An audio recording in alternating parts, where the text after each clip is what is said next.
e pôs todas as coisas debaixo dos pés, e para ser o cabeça sobre todas as coisas, o deu à igreja, a qual é o seu corpo, a plenitude daquele que a tudo enche em todas as coisas.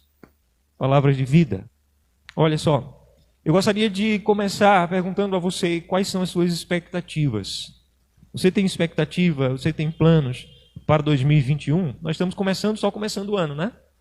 Normalmente, quando termina uma temporada como essa, que o nosso calendário apresenta, né? Termina um ano, entra outras pessoas, avaliam um pouco do que aconteceu, fazem novos planos. Quais são os teus planos? Quais são as tuas expectativas? Você tem expectativa de que haja cura para o coronavírus, para a Covid-19? Quais são as suas expectativas? Você tem expectativa de haver melhores condições na sua família, de paz, de harmonia? Você tem expectativa de melhores condições materiais? De repente você morar numa casa um pouco melhor? Talvez você tenha um emprego de mais estabilidade, não sei. Quais são as tuas expectativas?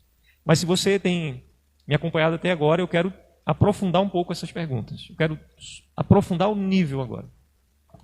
Você pode ter todas essas expectativas e planos. Por que você tem essas expectativas? Por que você tem uma expectativa de que haja cura para o Covid, que é a síndrome, né? Provocada pelo coronavírus? Por que você tem uma expectativa de que haja paz na sua família? Talvez, não estou falando que não haja essa paz, mas talvez você esteja desejando que um familiar seu encontre a Cristo, que haja mais harmonia no seu lar, não sei. Mas por que você tem desejado isso? Essa pergunta ela é mais importante. Porque a resposta dela mostra onde está o nosso coração. Por exemplo, eu posso dizer assim, eu quero que haja cura para o Covid porque eu quero voltar ao antigo normal. Porque eu quero voltar ao antigo normal. Será que essa seria a resposta certa? Eu gostaria de ter melhores condições financeiras. Por quê?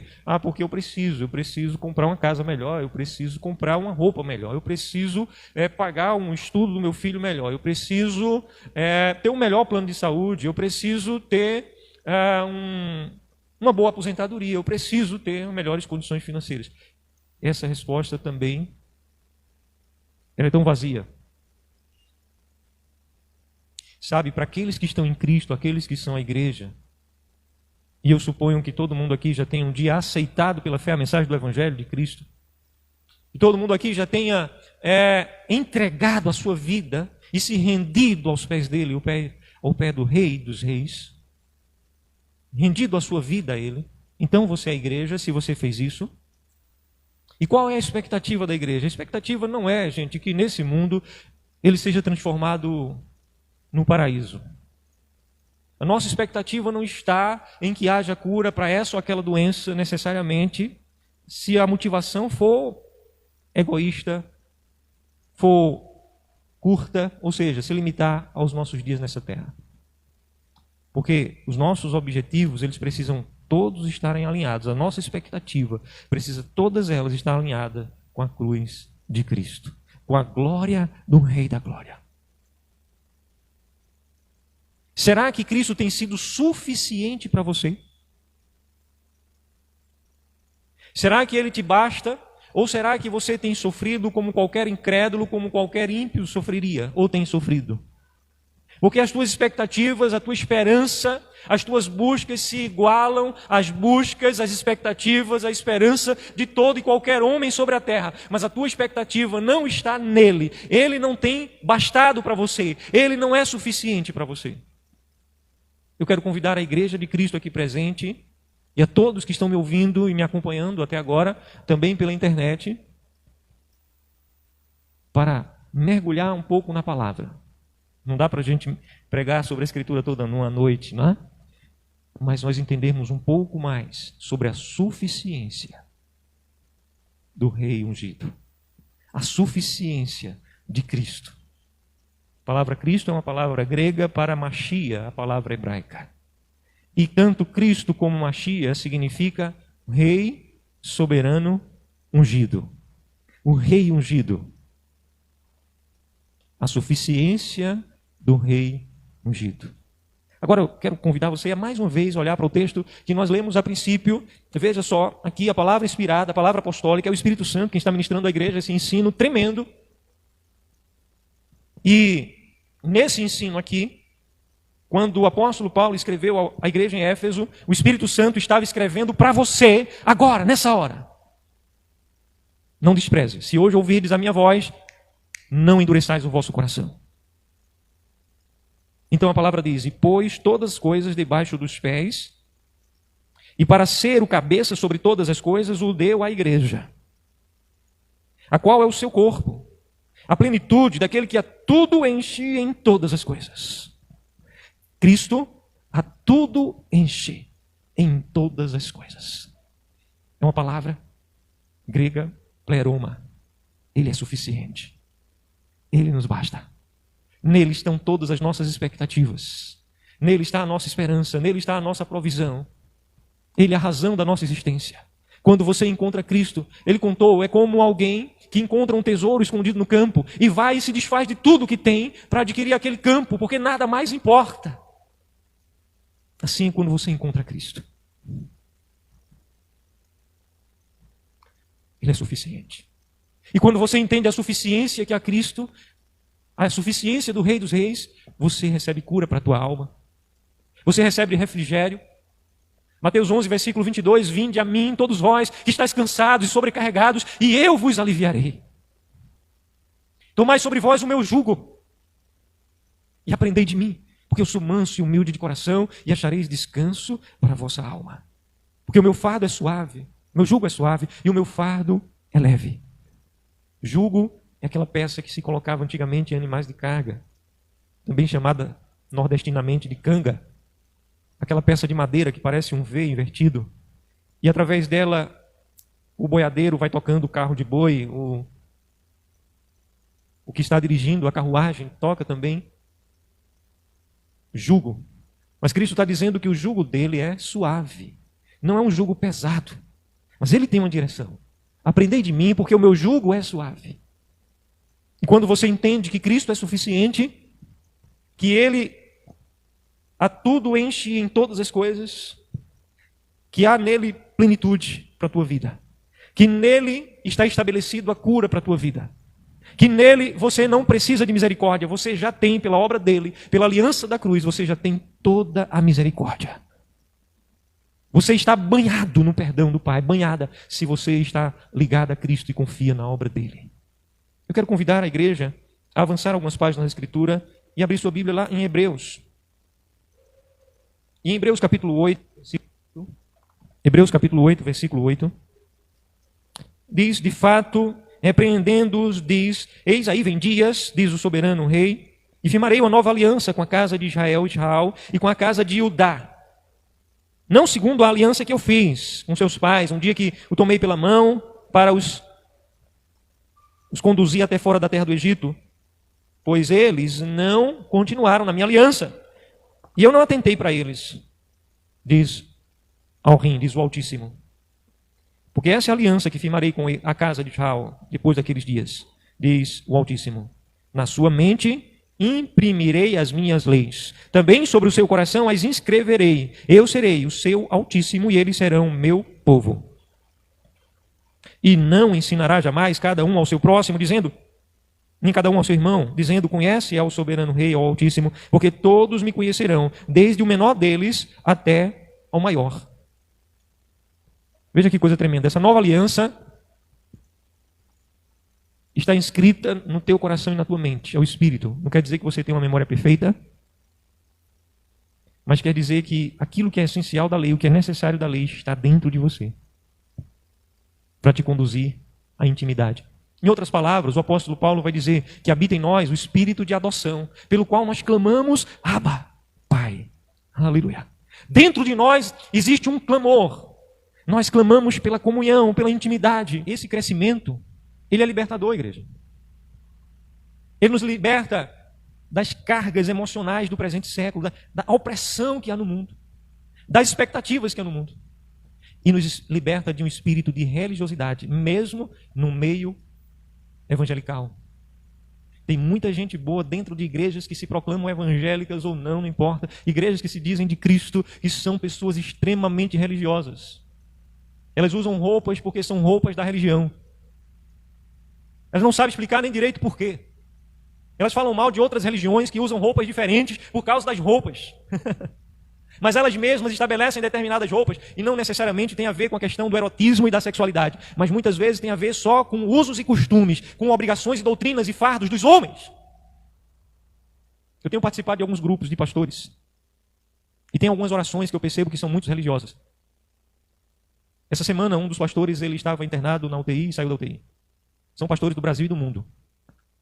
E aí alguns pastores, logo que ele foi levado para a UTI, começaram a colocar lá no grupo: vamos levantar um clamor. Vamos levantar um clamor maior. Essa expressão. Vamos levantar um clamor. Depois veio uma notícia pior, vamos levantar um clamor maior. Segunda frase. Terceira fase. A situação dele se agravou ainda mais. Vamos clamar por misericórdia na vida dele. Será que isso tem a ver com a palavra, gente? Uma vez que você está em Cristo, toda a suficiência da misericórdia de Cristo está estabelecida na sua vida. Para o ímpio, o incrédulo, você pode orar por cura, para que ele seja curado. Para quem está em Cristo, Cristo é a nossa cura. Certamente Ele levou sobre si todas as nossas enfermidades. Eu já não peço para ser curado. Quando eu estou doente, eu sei, essa doença não tem legalidade na minha vida. Eu vou explicar isso para vocês rapidamente, eu não posso me aprofundar muito, mas entenda, vocês vão entender, o Espírito testifica. Sabe quando as doenças entraram na história da humanidade? Quando o pecado entrou na história da humanidade. Sim ou não? Amém? Não havia doenças. No céu não há doenças.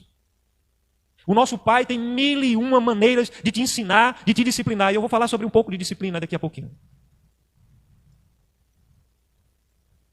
Mas Ele não vai colocar uma doença em você e dizer: vai, sofre um pouquinho mais, meu filho. Vai, sofra. Porque você vai aprender, você vai evoluir. Cristo não passou em momento algum colocando enfermidade nas pessoas. Fique cego que você vai aprender uma grande coisa. Fique paralítico. Morra. Não, Ele passou curando, ressuscitando, purificando leprosos, restaurando a vista aos cegos. E Ele diz: a minha comida e a minha bebida consistem em fazer a vontade do meu Pai que me enviou. Vocês estão comigo? Então tudo o que Ele fez foi a vontade do Pai que o enviou. E a vontade do Pai nunca foi doença, sempre foi cura. Amém? Então quando o pecado entrou na história da humanidade, a doença entrou. Mas quando eu entrei na aliança da graça em Cristo, quando eu recebi o guarda-chuva da aliança da graça que é em Cristo, a justiça de Cristo, a perfeição de Cristo, ela é atribuída, ela é imputada a todo aquele que nele crê e que confia na sua graça. Então eu já não oro para ser curado. Eu digo: essa enfermidade não me pertence. Essa enfermidade não tem legalidade mais na minha vida. Por quê? Porque sobre mim está o perdão. Sobre mim está a justiça de Cristo. Então, se sobre mim está a justiça, se sobre mim está o perdão, eu já desfruto de toda a misericórdia do meu Pai na minha vida. Não há mais misericórdia, não há misericórdia maior do que a que o meu Pai providenciou para mim na cruz através do seu Filho, para que ele fosse o primogênito entre muitos irmãos. Ele quem se coloca assim como nosso irmão.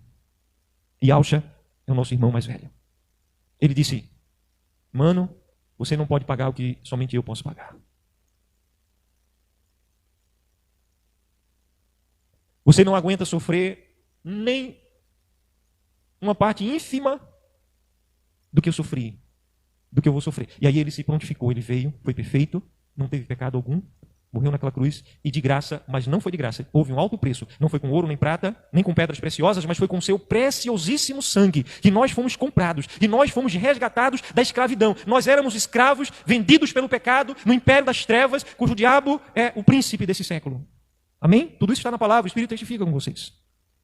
E Cristo nos comprou, aleluia, e nos libertou para sermos um reino de sacerdotes, para sermos uma nação de profetas, para reinarmos com Ele em glória. Aleluia. E Ele nos transportou para o reino da sua maravilhosa luz, do Filho do seu amor. Palavras de vida. Aleluia. Você é igreja. Você é lavada e remida pelo sangue de Cristo. Você não é um pecador, uma pecadora lutando para ser santo. Você é um santo que aborrece o pecado.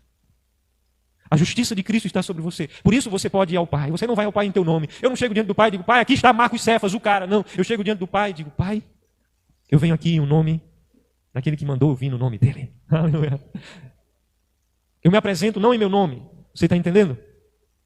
Então, a enfermidade não teve legalidade. Um só dia, um só minuto na vida de Cristo, ele nunca esteve enfermo. E ele não saiu para ministrar porque encontrava-se febril. E ele não saiu para ministrar porque se encontrava enxaquecado. Ele não saiu para ministrar porque a fadiga o tomou conta. Não, nos momentos em que ele esteve mais cansado, ele foi à presença do Pai, renovou a unção. E os que esperam em Yahweh renovam as suas forças. Sobem com asas como águias. Os jovens se cansam e se fatigam. Mas aqueles que esperam em Yahweh renovarão as suas forças. Aleluia. É o sobrenatural. É aquilo que um ímpio, um incrédulo não pode desfrutar. Ele tem para a sua vida. Você precisa crer. É claro que não é brincadeira, não é uma varinha de condão. É para quem anda em comunhão com Ele, com zelo, e conhece a sua graça, confia na sua graça. Não está se apegando ao que é, o que faz ou deixa de fazer, mas está confiando na sua graça. Então aqui em Hebreus 8, eu deixei de propósito esse versículo 12. E se você está com a sua Bíblia aberta ainda, não fecha antes do tempo, leia comigo o versículo 12 e diz assim, pois para com as suas iniquidades usarei de misericórdia, e dos seus pecados jamais me lembrarei. Ele fala de um novo nível de perdão. Ele está comparando a antiga aliança com a nova. E na nova aliança ele está dizendo, olha, dos teus pecados jamais eu me lembrarei. Aleluia. Por quê? Porque quando ele olha para a tua vida, ele vê a justiça de Cristo sobre você. Porque você tem crido na suficiência que está em Cristo. E aí, você desfruta de provisão. Abra sua Bíblia lá em Gálatas. Se você está com a Bíblia aberta aí em Hebreus, volte em algumas poucas páginas. E você vai encontrar a carta do apóstolo Paulo à igreja da Galácia, a carta aos Gálatas. No capítulo 5, versículo 1, diz, para a liberdade foi que Cristo nos libertou. Permanecei, pois, firmes e não vos submetais de novo a jugo de escravidão. Eu, Paulo, vos digo e testifico que se deixar de circuncidar de Cristo, de nada vos aproveitará. De novo eu testifico a todo homem que se deixar circuncidar, que está obrigado a guardar toda a lei. De Cristo vos desligastes, vós que procurais justificar-vos na lei, da graça decaístes. Isso aqui é muito forte, gente. Havia na igreja da Galácia alguns judaizantes, aqueles que estavam pregando a religiosidade daquela época, e diziam, olha, você tem que guardar o sábado, você tem que circuncidar-se, mesmo você que já aceitou a Cristo. E algumas pessoas estavam agora confiando naquilo que fazia ou deixava de fazer. E o apóstolo Paulo escreve, olha, se o homem ele está tentando se basear na sua performance, se ele pensa que vai poder se apresentar diante do Altíssimo pela sua justiça própria, quando alguém pensa, eu estou pedindo por isso e não sei, não estou recebendo porque eu não mereço, na verdade, se você for receber o que você merece, você vai receber somente juízo.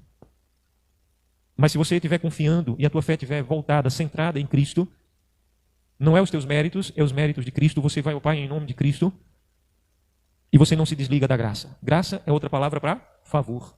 Você não se desliga do favor do Pai. Da graça vos desligastes, vós que procurai-vos justificar-vos nas obras da lei. Aquela pessoa que procura ser justa pelo que faz ou pelo que deixa de fazer. Não, aquilo que nós fazemos por amor a Cristo, o fazemos. E aquilo que deixamos de fazer por amor a Cristo, o deixamos de fazer. O apóstolo Paulo chega a dizer nessa graça que é em Cristo, que é tão grande, ele diz, olha, todas as coisas me são lícitas, mas nem todas me convêm. Todas as coisas me são lícitas, mas eu não vou me deixar dominar por nenhuma delas. Você é livre, nada nesse mundo mais pode te dominar. Mas você não faz ou deixa de fazer porque você é escravo, porque você é obrigado, senão você perde a salvação ou recebe a salvação. Você faz e deixa de fazer porque você é livre por amor a Cristo. Porque Cristo já pagou todos os teus pecados. E você não está desligado do favor do Pai da graça. Você não decaiu de Cristo. Você está na estatura. Você está no trono com Cristo. Aleluia. Nas regiões celestiais. E aí, Marcos, como é que você faz quando está enfermo? Eu creio na cura de Cristo. Eu digo, eu já fui curado em Cristo. Essa enfermidade está repreendida na minha vida. Eu repreendo a enfermidade. Está repreendida na minha história. Toda e qualquer maldição, Cristo pagou toda a maldição na cruz. Ele levou sobre o madeiro. Ele se fez maldição em nosso lugar, como está escrito, maldito todo aquele que for pendurado, cravado no madeiro. Ele se fez maldição. E a palavra diz para que nele nós fôssemos feitos justiça do Altíssimo. Aleluia. Você, igreja, é justiça do Altíssimo em Cristo. Aleluia. Diga amém. Aleluia. Oh, glória. Você é justiça. Então você desfruta de favor. E a cura vem. Às vezes o grande problema é nós, como igreja, vivermos a nossa identidade em Cristo. É justamente essa mudança de mente esse alinhamento para que você saiba que Cristo é suficiente para você. Que ainda, se você precisasse estar enfermo, que você não precisa, porque Cristo levou a tua enfermidade. Mas Cristo te bastaria. Para mim, o viver é Cristo. Se necessário fosse você entregar sua vida por amor a Cristo, você entregaria sua vida por amor a Cristo, assim como todos os apóstolos fizeram. Todos eles foram martirizados. Todos eles estavam dispostos a entregar sua vida a Cristo. E a palavra nos chama a chegarmos à estatura do varão perfeito que é Cristo. Amém? Agora, em Apocalipse capítulo 3, versículo 19, Apocalipse 3, versículo 19, Apocalipse capítulo 3, versículo 19, Apocalipse capítulo 3, versículo 19, Apocalipse 3, 19, Apocalipse 3, 19, melhor vocês ouvirem eu repetindo isso do que ouvirem um batuque que estava tendo aí de lado. Apocalipse 3, 19, Apocalipse 3, 19 diz assim: eu repreendo e disciplino a quantos amo, sei pois zeloso e arrepende-te. E aqui tem duas palavras tremendas. Primeiro, disciplino, e segundo, arrepende-te. Essas duas palavras, quando as pessoas olham para a Escritura e as leem, elas fazem uma leitura não como uma folha em branco, elas fazem uma leitura carregada de uma religiosidade. A palavra disciplina, principalmente na cultura e cosmovisão nordestina, disciplina é lapada. O pai está disciplinando o filho ali. Vê lá se é com vara de goiabeira, se é com cinto de couro ou sandálias havaianas. Uma roda assim de gente na fazenda, deixa eu contar um caos. Cada um estava dizendo um versículo. Era um culto de evangelismo. E um dos coronel ali, estava sendo evangelizado ali naquela roda. Na hora de dizer um versículo, eu acho que não lembrava de versículo nenhum, ele disse: se teu filho errar, couro nele. Se errar de novo, couro 2 vezes nele. E se errar a 3ª vez, couro 3 vezes nele. Meu irmão, isso não existe na Escritura. Se não está escrito, era para estar. Esse é o entendimento das pessoas quando lê essa palavra disciplina. E arrepende-te. Arrepende-te é aquela história do caroço de milho. É aquela história da autocondenação espiritual. Eu não mereço, eu sou um miserável pecador. Eu sou indigno. Tudo isso já foi. Mas quando você foi comprado com o sangue de Cristo, você foi lavado e remito. Agora a dignidade de Cristo te foi atribuída. Você é verdadeiro filho. Você foi comprado para ser filha de verdade. Você foi comprado para ser filho de verdade. E não preciso mais comparecer dentro do Pai me autoflagelando com palavras. Eu sou miserável, eu sou um desgraçado pecador. Eu não presto para nada. Como se isso fosse trazer a graça, o favor do Pai. Não. Há uma só coisa que traz a graça, o favor do Pai. Você crê na suficiência do Rei da Glória, da obra consumada na cruz do Calvário. Você crê em Cristo. Você não crê na sua lágrima, na sua capacidade de se autocondenar, na sua capacidade de desavessar a tua vida. Na verdade, você é aquilo que a palavra diz que você é. Um dia eu fui um miserável pecador. Um dia eu fui totalmente inimigo do meu Pai. Quando nós éramos inimigos, Ele morreu ao seu tempo por nós. Nós fomos comprados. Nós éramos inimigos. Mas agora, Ele diz assim: eu já nem vos chamo servos, porque o servo não sabe aquilo que faz o seu amo, mas eu vos chamo de amigos. E aqui Ele está falando também dessa profunda amizade. Há amigos muito mais chegados do que o irmão. Não é simplesmente laços consanguíneos, mas laços de profunda intimidade. Eu vos chamo amigos. E vós sois meus amigos, se viverdes o que eu vos mando. Mas não é por peso, por fardo, por obrigação. Ele mandou, eu tenho que fazer. Por amor, Ele me salvou. Ele tem essa direção para a minha vida. Como eu tenho prazer em viver aquilo que Ele quer que eu viva. Como eu tenho prazer em pensar aquilo que Ele quer que eu pense acerca de mim mesmo. Como eu tenho prazer de me colocar, me posicionar no lugar onde Ele quer que eu me posicione. Então, para um pastor de verdade, você não precisa estar dizendo: vamos levantar um clamor para que Deus tenha misericórdia. A palavra disciplina na Escritura significa trazer a mente à saúde. O que é que significa disciplina? Diga para o teu irmão: trazer a mente à saúde. Diga: trazer a mente à saúde. Tua mente, os teus pensamentos, vindo para o lugar da verdade, para o lugar do equilíbrio, para o lugar da saúde, pela palavra. Eu sou aquilo que a palavra do Pai diz que eu sou. E a palavra arrependimento? O que é arrependimento, então? Se não é penitência, se não é joelho no caroço de milho, se não é pagamento de promessa, subir a escadaria do Cristo, de joelhos. O que é arrependimento? Arrependimento vem de uma palavra do Novo Testamento, do grego koiné, que é metanoia. E metanoia é mudança de mente. Disciplina, trazer a mente à saúde. Arrependimento, metanoia, mudança de mente. Então diga para a pessoa: você sabe o que é arrependimento de verdade? Não é quando você chora porque errou. mas quando você está decidido a mudar. Diga, quando você está decidido a mudar. E ninguém pode decidir isso por você. Você pode receber os maiores e melhores conselhos da pessoa que mais ama você. Você pode até concordar com o conselho, puxa, que conselho bom. Mas enquanto você não dizer assim, eu vou fazer isso, não houve arrependimento ainda. Arrependimento é mudança. O nosso Pai não se impressiona com coreografia, com lágrima de crocodilo. Tem gente que é religiosa, se ajoelha, começa a chorar. É claro que quando você realmente está crendo na verdade, a emoção ela vem a reboque. Você chora sim, você derrama as suas lágrimas sim, mas é preciso você examinar o teu coração, a tua mente, se ela está na verdade. Para que você não esteja se emocionando, chorando com tolices. Com coisas sem fundamento na verdade, coisas que não vão permanecer, não vão subsistir. Mas quando você está firmado na verdade, a emoção vem a reboque. Entretanto, algumas pessoas creem somente nas emoções e ficam à mercê das emoções e não buscam a verdade. E aí até fazem coreografia. Sabe o que é isso? O que isso a Escritura chama? Cristo chamou isso de hipocrisia. É usar máscara. A pessoa chega até a se emocionar, mas não houve uma decisão por mudança. A pessoa às vezes até pensa que pode enganar o Eterno, o Altíssimo. E ajoelhado ali chora, se autoflagela. Eu sou maldito pecador, eu não presto para nada, eu já errei de novo. E chora de novo, e chora, e chora. E sai e volta para o mesmo erro. Por quê? Primeiro, não confiou na suficiência de Cristo. E segundo, não houve mudança de mente, uma decisão firme. A obra de Cristo, o favor de Cristo, eu estou determinado a mudar. Eu posso até cair de novo, mas eu vou me levantar pela graça dele. Se eu cair 1 milhão de vezes, eu vou me levantar 1 milhão de vezes. Eu não vou programar 1 milhão de quedas. Mas eu estou determinado, decidido a mudar. Metanoia. Então o Pai está dizendo, eu disciplino, quando a tua mente está fora da verdade. Você lembra aquele passo a passo? 7 passos que a Escritura nos ensinam?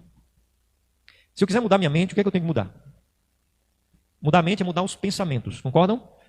Eu tenho que mudar as palavras que dominam meus pensamentos.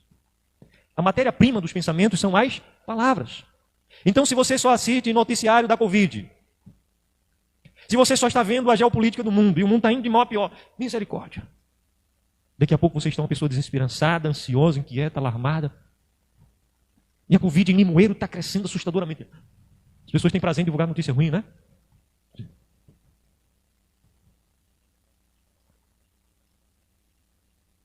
E aí você ouve piadas indecentes, imorais, por aí vai. E o que é que você vai pensar? Onde é que vai estar o seu coração? Você fica assistindo filmes de terror o tempo todo. Você vai dormir assistindo filmes de terror. Aí você quer ter visão e sonhos bons. Você vai sonhar com o cão, me perdoe. E se você estiver firme em Cristo, você vai até enfrentar o cão. Mas eu quero dizer a você que você vai sonhar com essas coisas. São coisas angustiosas. É chamado o quê? Filme de suspense. Sabe quem fica em suspense? Você, rapaz. Suspense. Sabe quem fica em suspense? É quem está assistindo. Vai morrer agora. Parece até que é você que é o mocinho da história que está para morrer ali a qualquer momento, de foice. Filmes desse tipo. Então, o que você está enchendo a tua mente? A palavra diz, tudo que é verdadeiro, de boa fama, justo. Se algum louvor, se alguma virtude existe, seja isso o que ocupe o teu pensamento. Então você tem que ocupar o teu pensamento com a palavra, você tem que confessar a palavra, você é o profeta da sua vida. Você pode assistir noticiário? Pode, mas não permita que aquilo ali seja a maior parte, que aquilo ali esteja dominando. Só um pouquinho assim, já está forçando muito, já está me fazendo mal, desliga isso aí. E muito menos na hora da refeição. A hora da refeição é sagrada, você está sentado à mesa junto do teu pai, ele quem bota a comida na tua mesa. Agradeça a ele, fale com ele, pelo menos nessa hora santa. Desliga aquela porcaria, se nessa hora é uma porcaria. É um valor se você sabe usar com sabedoria. Estão comigo? Então você quer mudar sua mente? Comece a mudar as palavras. Teus pensamentos vão mudar. E os pensamentos é a matéria-prima do que, gente? Das emoções. Então daqui a pouco você está ansioso, você está inseguro, você está angustiado, teu coração está apertado. Daqui a pouco você está uma pessoa que fica inquieta. Uma pessoa insegura. Emoções. Uma pessoa que não para quieta em canto nenhum. Né? Parece que tem formiga mordendo, comichão, como a Escritura fala, né? A pessoa não aguenta parar para meditar na palavra, para estudar a palavra, fica logo inquieta, a mente corre para um canto. Outros são os pensamentos que estão direcionando as emoções. Se eu quero mudar as emoções, eu tenho que ir lá para outra ponta, mudar as palavras, vou mudar os pensamentos. Mudando os pensamentos, eu mudo as emoções. E as emoções são a matéria-prima do quê? Querendo você ou não, das tuas decisões. Você tem decidido o que tem decidido por causa das tuas emoções. Porque a gente aprende a se emocionar com as coisas do reino quando a gente está firmado na verdade. E a gente tem fome e sede dessa palavra. Então, por aí vai, gente. Agora, veja só, volte lá para Efésios para a gente concluir essa ministração. Não é concluir a palavra é viva. A palavra é eficaz, é construir e concluir esse momento de ministração, esse momento. O Espírito Santo vai continuar falando ao teu coração, ministrando ao teu coração. Mas veja só, o versículo 22 e 23. Pois todas as coisas debaixo dos pés... Está falando de Cristo, ok? Todas as coisas estão postas debaixo dos pés de Cristo. E para ser o cabeça sobre todas as coisas, o deu à igreja. Aqui, quem está fazendo isso é o Pai, o Altíssimo. O Pai pôs todas as coisas debaixo dos pés do rei. Mas para que o rei fosse o cabeça sobre todas as coisas, o Pai pegou o rei e o deu à igreja. Esse ato está craseado na sua Bíblia.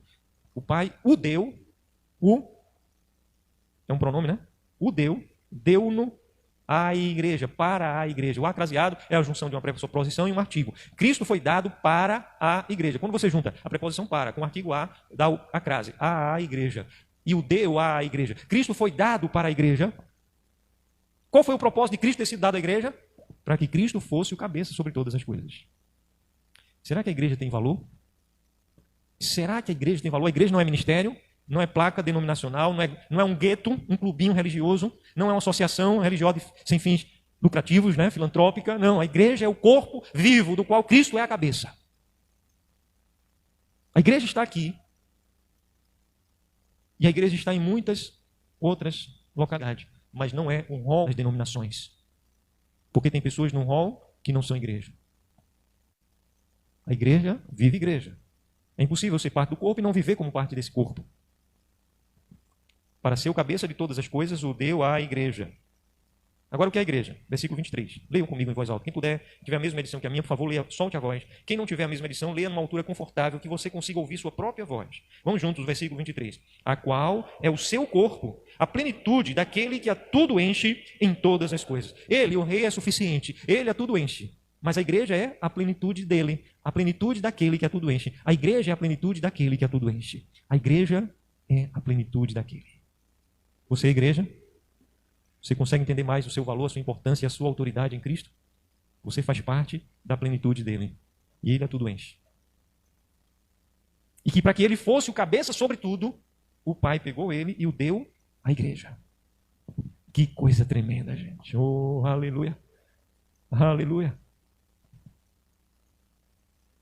Vamos ficar em pé, vamos orar. Pai, tua igreja foi investida de autoridade. Por que foi que teu filho disse, pouco antes de subir aos céus, toda a autoridade me foi dada nos céus e na terra. Ide agora. Ide por todo o mundo. Pregai o evangelho a toda criatura. Aquele que crê e for batizado será salvo.